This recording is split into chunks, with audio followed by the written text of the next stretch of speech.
Cadê o Edson? Eu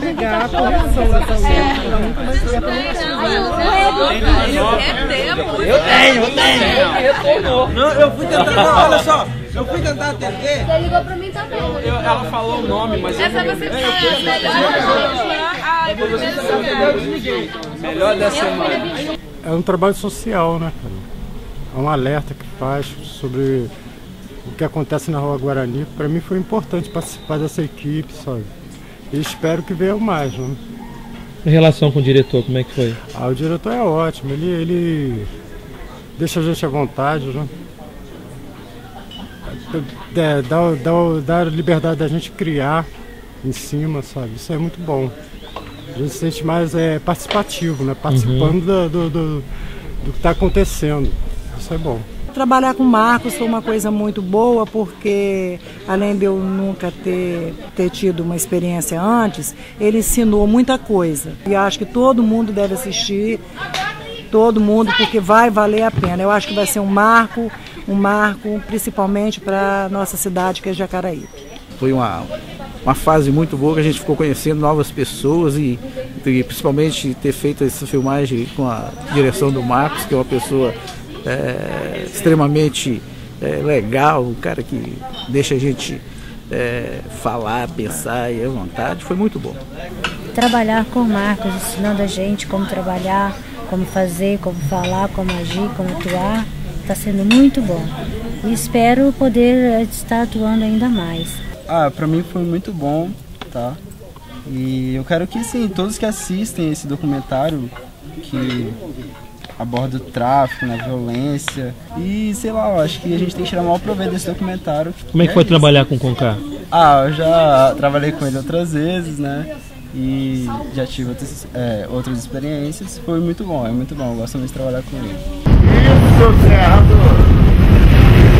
Foi muito prazeroso porque a gente riu muitas vezes, mas também foi muito emocionante, muito mesmo. Teve um momento que eu conto como para mim o mais sofrido, mais emocionante de todos eles foi a mãe que disse que lutou para que o filho fosse preso. Que para ela ele estaria muito mais seguro na prisão do que em casa, do que solto. Quando nós perdemos um filho, nós cremos que Deus levou e que ele está num lugar muito melhor, né? E porque a gente espera que a gente retorne para Deus, né? Mas no caso dela não, ela lutava para que ele fosse preso. Então foi uma coisa que me abalou muito mesmo. Como é que foi trabalhar com o Marcos? Com toda a equipe, foi sensacional, foi uma experiência maravilhosa, sensacional. Desde o primeiro dia eu falei com o Gorete, eles são muito engraçados, a gente olha para eles assim e pensa assim, essa turma é muito doida, mas a hora de trabalhar é um show. Essa é a melhor coisa que Deus ainda seriedade, competência, tudo eu achei um show. Agora chega, né, Edson? Foi uma semana de muito trabalho, assim, de ralar das 6 da manhã até de madrugada, mas foi muito gratificante. Primeiro pelo tema, né, que foi abordado no filme, que é a história de vida, né, desses meninos jovens que estão sendo assassinados, né, por conta da tráfico, violência, criminalidade, enfim, por conta dessa conjuntura que nós temos aí. E também porque o cinema, né?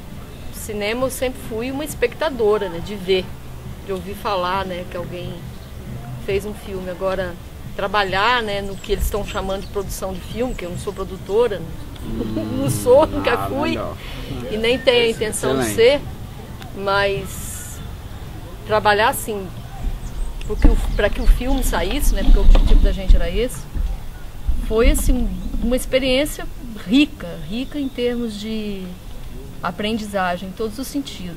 O que você achou, Gorete, de trabalhar aí nessa... Está trabalhando, vai trabalhar mais ainda. Não, eu não trabalhei junto, né, de vocês, eu ficava, né, mas só dava apoio, né, por fora. Eu achei assim, foi coisa muito bacana mesmo. E vendo a vontade de todo mundo, né? O entusiasmo de todo mundo trabalhando. Então isso pra gente foi muito legal. E esse filme, eu pude perceber assim, que a gente entra na vida das pessoas, entendeu? A gente vive junto com as pessoas aquilo que elas estão falando. E você com a câmera na mão, você tem que... Você é o intermediário daquele sentimento ali que aquele cara tá passando, entendeu? Aquela coisa toda que você vai ver no filme ali, no final das contas. Todo aquele processo ali, você tem que caminhar junto com as pessoas vão te bombardeando com informações, você tem que ir captando com a câmera ali, tentando passar pro cara. A gente tinha dia que a gente filmava e no final do dia tava todo mundo quebrado. O Bernardo tava cheio de dor e tal, não sei o que, a gente perturbado, porque aquela energia entrava na gente.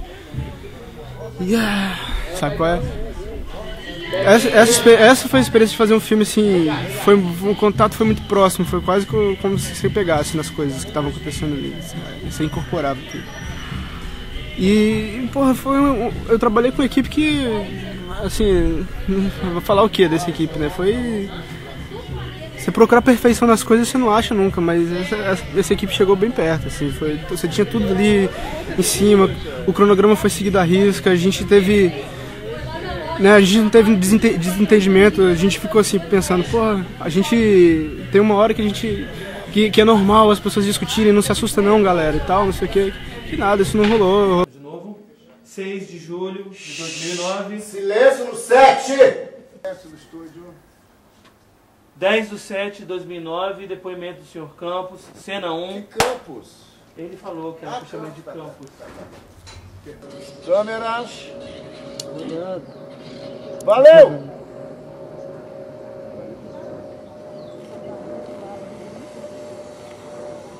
Coloca o chapéu com mais rapidez, mais esperteza. Montou. Isso. Tira essa garota daí! Eu tinha trabalhado em alguns filmes já, mas sempre curta-metragem que tem o incentivo de alguma lei, alguma parada assim, né? Dessa vez foi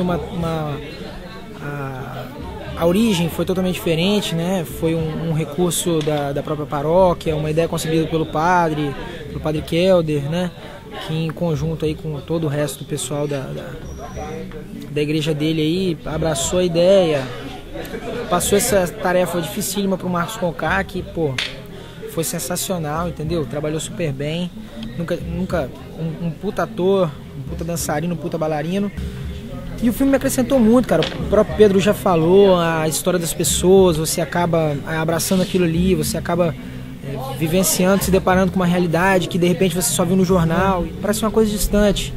E quando você vai até a casa de uma pessoa dessa e vê que é coisa real, você sente o sofrimento, você sente a família abalada, você vê todo esse processo, aquilo acaba te sensibilizando também. Diversas vezes a equipe ficou muito sensibilizada, né? Eu, por diversas vezes, quase chorei junto com os depoentes, né?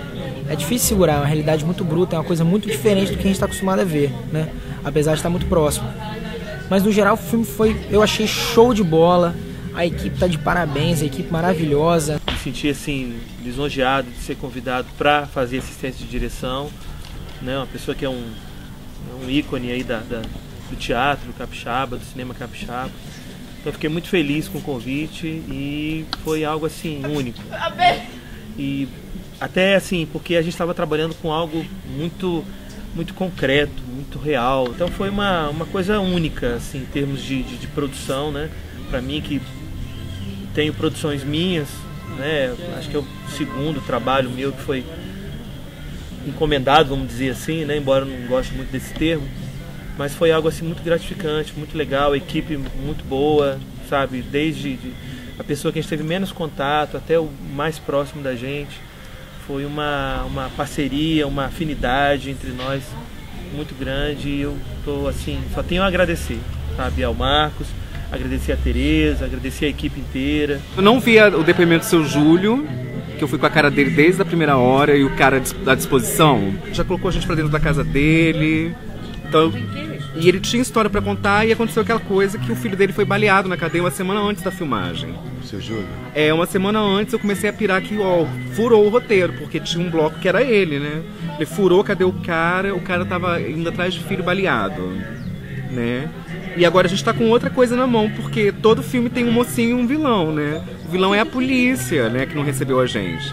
Isso. E a gente tem que ainda resolver como que a gente vai fazer isso sem ficar aquela coisa de separar a Jacareípe entre os bons e os maus, que ninguém gosta de filme. Polícia especificamente foi o delegado. O delegado de Jacareípe. Não recebeu por quê, você sabe? Ele não recebeu quando a Tereza estava ligando para ele, o que ficou claro é que ele não queria falar sobre violência, porque ele tem a delegacia mais violenta do Espírito Santo, praticamente, né? A gente teve uma depoente que fugiu da gente. Fugiu da gente, que furou porque ela não quis dar o depoimento, que o filho dela foi morto pela polícia. E ela ficou com medo e ele não quis dar depoimento, fugiu da gente. E teve alguns traficantes também que se prometeram fazer um depoimento, dar um depoimento.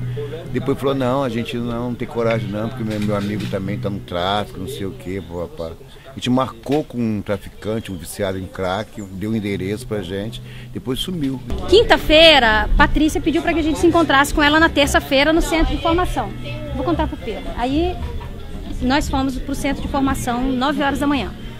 E aí Tereza me ligou, Virgínia precisa da máquina até 12h30. Aí eu fui, não, Virgínia já me falou, já tô sabendo, vou levar. E eu com a Patrícia, foi dando 11 horas e a gente tá lá e eu tensa que tinha que devolver a máquina da Virgínia. Chego lá na portaria da Virgínia, saí correndo, depois da Patrícia ir embora. Chego na Virgínia e vou na portaria. Interfona pra mim pro 802 e avisa a Patrícia que eu já cheguei. A menina interfonou. Aí volta, não tem Patrícia lá não. Falei, claro que tem, minha querida. Eu falei com ela agora, ela tá me esperando, interfona de novo, 802. Aí Pedro, a menina volta a interfonar. Tem Patrícia aí? Aí a menina desliga e volta. Minha senhora, não tem Patrícia lá não. Minha filha, eu falei com ela agora. Tem Patrícia lá e ela tá me esperando. Mas você atendeu o telefone? O interfone? Não, ela que voltou e falou. Aí eu vou no carro correndo e falo, Wagner, não é 802? Eu tô pedindo pra interfonar e chamar a Patrícia, eles estão dizendo que não tem Patrícia lá. Aí Wagner olha pra mim e fala bem assim, então tenta a Virgínia. O maior cumilão dessa equipe todinha é o cameraman de agora, que é o Edson, mais conhecido como Edna, depois da meia-noite. Aliás, nós não falamos os apelidos, né, pô? Só uns agradecimentos. Precisa sim, Pedrita. Só uns agradecimentos. A questão de comida e tal, aqui na Casa da Tereza principalmente, fartura total, comida de primeira, excelente cozinheira. Chamei minha namorada hoje pra vir pra cá falando, ó, a comida é muito boa, garanto.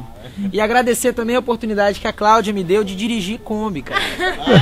Que foi pra mim um momento marcante, entendeu?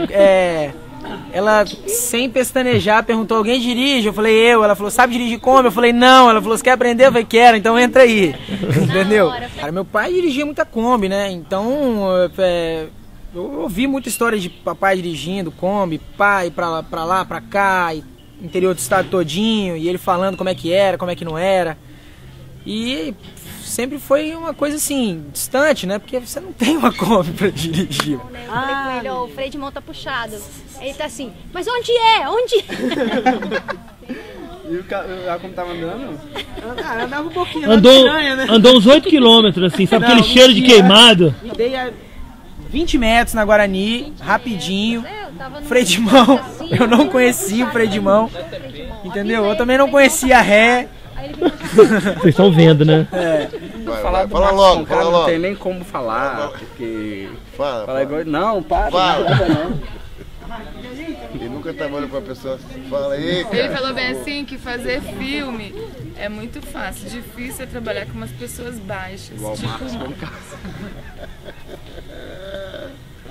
Que baixeza, hein? Baixeza. Fazer esse filme foi de uma contribuição absolutamente incomensurável, porque é o seguinte, fazer cinema já é muito difícil no Brasil todo, no mundo, né? A gente não está em Bollywood nem em Hollywood, muito pelo contrário, a gente está em Vitória e as condições de fazer cinema aqui em Vitória é muito precária e cada vez mais difícil. Existe uma coisa que chama-se produção. E produção em cinema capixaba, a gente tem sempre, eu como ator, primeira direção que foi em cinema, e eu quero falar isso com maior veemência mesmo, porque é o seguinte, a gente sempre é muito mal pago, os atores é muito mal pago, a equipe é mal paga, as pessoas reclamam muito disso, as pessoas compram 100 mil de cenário, 100 mil de cortina, e esquece da equipe, esquece dos atores, esquece tudo mais. E esse filme, a bem da verdade, foi um filme onde toda a equipe foi paga, muito bem paga, todo mundo comeu muito bem. As pessoas comem muito bem e poucos comem pouco. Todo mundo come muito, mas todo mundo foi muito bem servido, altos rangos. Teve algumas baixas no filme, tipo o câmera não pôde fazer o filme, que foi o Ricardo Sá, que foi uma pessoa subgentil e indicou pra gente um fotógrafo que foi uma absoluta delícia, um cara super bacana. E outras pessoas que colaboraram com o filme, com a Virgínia, que alugou a câmera pra gente de um preço super módico.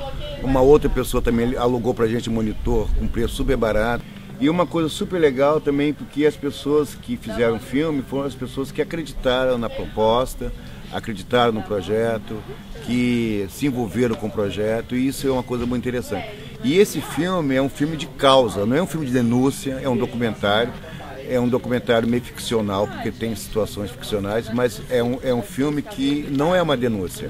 É um filme que é um alerta, digamos assim, porque é um filme que causa situações, que provoca situações, que mobiliza para situações que está aí banalizada, que é assassinatos de criança, de adolescentes, enfim.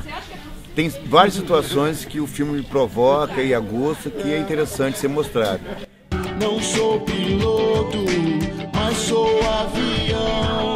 Fugindo da polícia, eu vou na contramão. Não sou piloto, mas sou avião. Fugindo da polícia, eu vou na contramão. Não sou piloto, mas sou avião. Fugindo da polícia, eu vou na contramão.